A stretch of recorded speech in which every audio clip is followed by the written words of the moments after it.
The American Trail.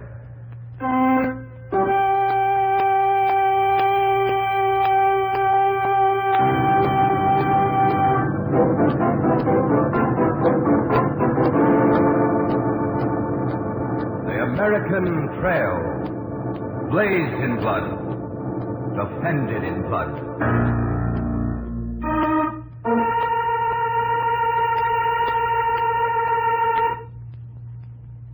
Chapter 6. The Golden Ocean.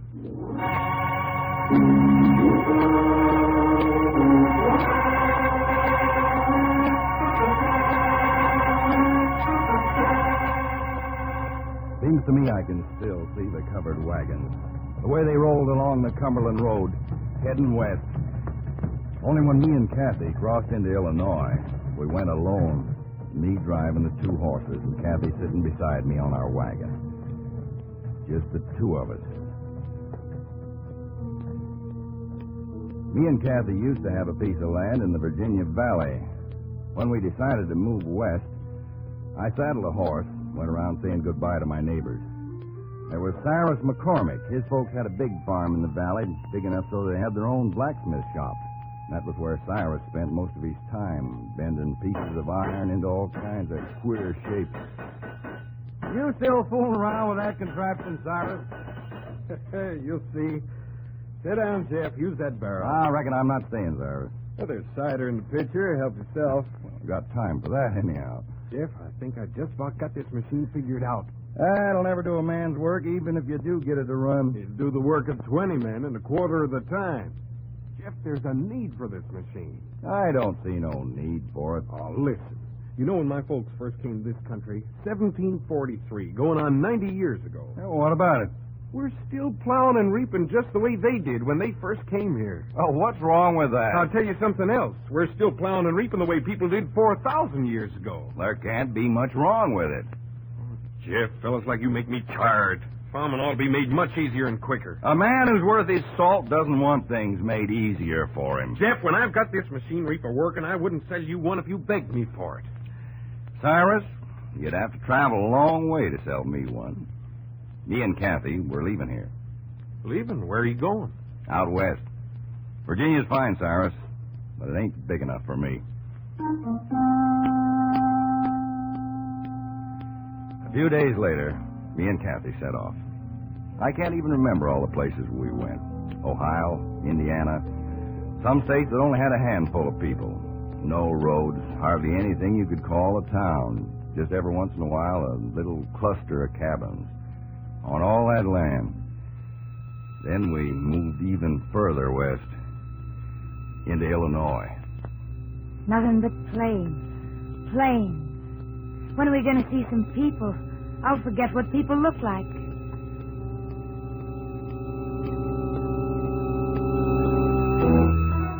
And then one night we drove into a big covered wagon camp, maybe a couple of hundred settlers. From New England, from Europe. Right nice bunch. I'm Fred Tucker, wagon master of this train. Well, howdy, Fred. I'm Jeff Baker. Hi. My wife, Kathy. Oh, ma'am, it's a pleasure. Oh, I could cry. I'm so happy to see people again. Well, I bet you could, ma'am. You people staying here or going on? We don't have to go any further. Just beyond that ridge yonder. No further than that. Here. You see where I'm pointing? I see. Some of us rode over there this morning. Man, you should see the soil. Jeff, we can grow enough food in that country to feed all 13 million people in the United States. I reckon this is where me and my wife are going to stay, then.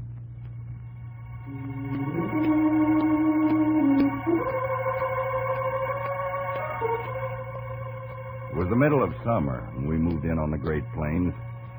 We staked out land, built log cabins, shelters for the horses and cattle. But by that time, winter set in. It was a hard winter, a long one. Snow drifting across the plains, 14, sometimes 20 foot deep. Sound of cold wind sweeping down from the Continental Divide, whipping across the Great Plains. Neighbors living 5 miles away. We can't even get to see them. It's lonesome, all right. But wait till spring. We'll see everybody then. Snow, Jeff. That snow. It's going to melt one of these days. It'll soak into that good soil. And then it came. The spring.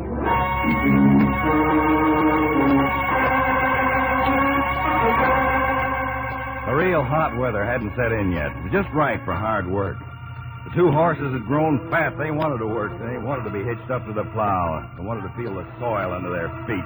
Hey! Pull that plow there! Hey up there! Get up there! Get rid of that fat! Get up there! Jeff, rest a while. Rest a while. This is man's work. This is real man's work. You'll kill yourself. Hey up there! Get up! Get up there! Get up! Hey up there! Go on there! Hey up! Hey.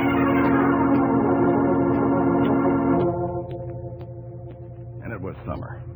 Hot like a desert. The wheat came up. We thought the sun had burned it up, but it was good wheat, strong. The soil was full of moisture from that winter snow. Kathy, you ever see a sight like this before? Oh, it's beautiful, Jeff. Real beautiful. You could ride all through this country, days and days. It's all you'd see. Miles and miles of waving corn, wheat, It's like looking at a golden ocean. far as you can see. It all belongs to us. But, Jeff, you'll have to let me help you with the harvest. Sure could use some help. I'll hate to see you working in the fields, Kathy. Well, you can't do it alone. You just couldn't do it, Jeff. You have to know to the day when to start reaping. It's a man's work, all right. Bending over all day, bending and swinging that scythe. Kathy following me, bundling up the wheat as I cut it. Oh, look at the color of this wheat, Kathy. The size of it. Jeff, I can't stand the sun. Jeff, Kathy. Jeff, I feel like I'm going to faint. I got hold of you. I feel so dizzy from the sun. I got hold of you. I'm going to carry you back to the cabin. Oh, I want to help you. I ought to help you. No. No, Kathy. Won't let you work in the field no more. Never again. It's too much for you. This is too much. When Kathy felt a little better, I went back to the field. Out there, just me alone, in the middle of all that wheat. With a job of reaping to do before something happened, and I lost my harvest. I'll never forget that day. First sound of thunder. Me looking up at the sky, seeing it get dark, and then darker until it was near black. Black and orange, and everything looking a queer yellow color. Sick feeling at the pit of my stomach. The rain coming, the big rain. Me standing there in my field, staring up at the sky, crazy and yelling something. No, give me a week. Just 1 week. Let me cut my harvest. Don't ruin it for me. Just give me a little more time.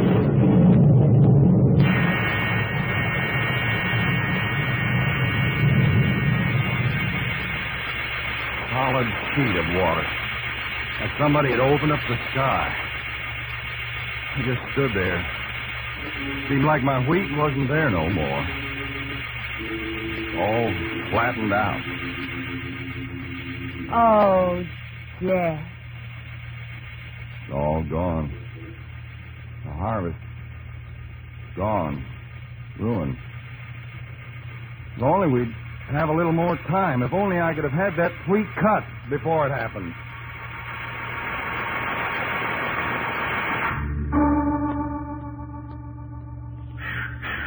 The hot sun came out next morning, but I had no harvest left. Me and Kathy, we just stood outside the cabin, looking. I was so happy here. I was content. Now I'm scared again. Jeff, I want to leave. We could get through winter, maybe next year. Next year it'll be something else.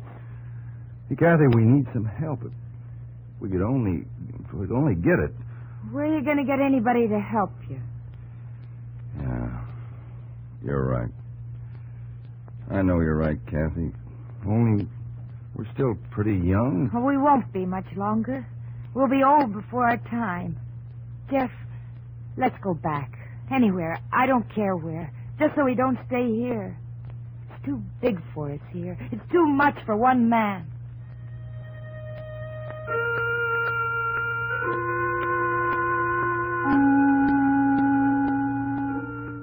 We started getting ready to leave. Me and Kathy, a lot more of the settlers. Then one morning, Fred Tucker rode over. Jeff, Kathy, saddle up and come with me. Come on. There's a fella down by the river. A fella from Virginia Valley. He's got something to show us. Now listen, the lot of you. I'm no crazy man. I tell you, you don't have to quit your land. You don't have to go back, and you don't need to hire more help. It was him, Cyrus McCormick. A few years older now, not so much of a dreamer as when we last saw him, but real businesslike, standing there beside the river. One hand on his reaper machine and talking to us. That machine was the queerest-looking contraption any of us had ever set eyes on. Here it is, my friends, the McCormick Reaper. Takes only one man and one horse to run it, and it does the work of 20 men in half the time. Cyrus, you can't prove a thing around here. We ain't got no wheat to cut. I'm not here to prove anything, Jeff. I'm here to take orders. I've just come from Ohio and Indiana. It was harvest time.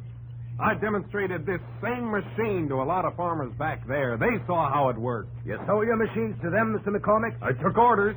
Promised delivery in time for next year's harvest. Cyrus, how would we pay for one, even if we stayed on here? Well, you buy on credit, Kathy. You pay later. It'll be you I'll sell one to, Kathy. I told Jeff years ago I wouldn't sell him one. Well, Cyrus, that ain't no way to remember an old friend. Look, I was just telling Kathy it don't make sense for a man to break his back when he can get a machine to do his work for him. Don't make no sense at all. Cyrus, we'll buy one.